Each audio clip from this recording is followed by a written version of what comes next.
Ito yung mga ingredients. Siyempre, leftover lechon.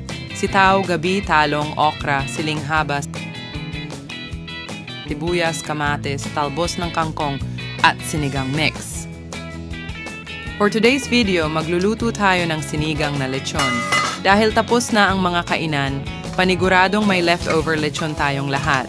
Simulan na natin. Ilagay ang sibuyas para igisa muna ang lechon. Next is lechon.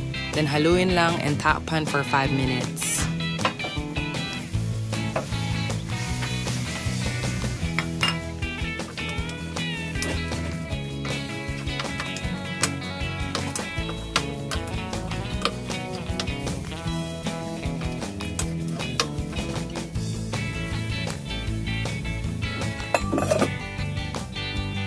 After that, lagyan na ng enough water para pakuluan natin ang lechon.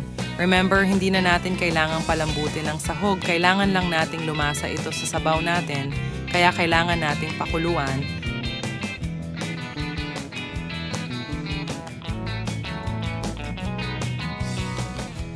Then put the gabi kasi matigas ito at matagal lumambot.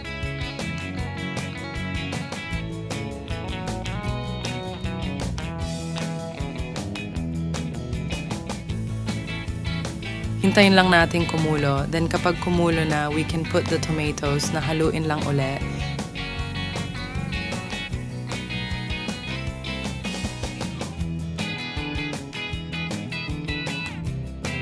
Then yung siling pansingang na or siling haba para lumasa yung konting anghang sa sinigang. Tapos takpan at pakuluan ulit natin.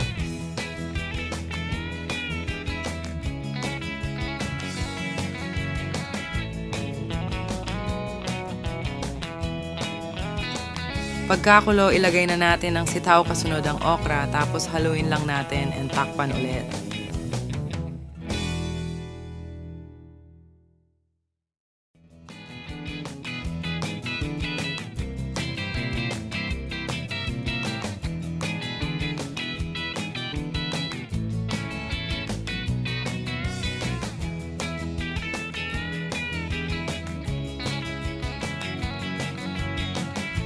Ayan, kumukulo na and mabango na ang ating sinigang. Haluin natin tapos i-check natin kung malambot na ang gabi. Kapag malambot na, ilagay na natin ang sinigang mix. Remember, it depends on your panlasa kung gaano kaasim ang gusto nyong sinigang. Later, we can adjust para mabalance ang alat at asim.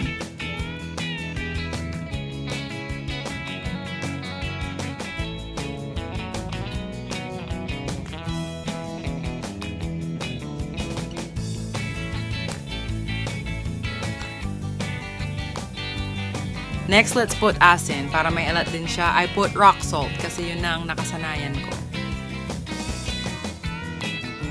Add ulit ng sinigang mix kasi mas prefer ng husband ko ang maasim na sinigang talaga.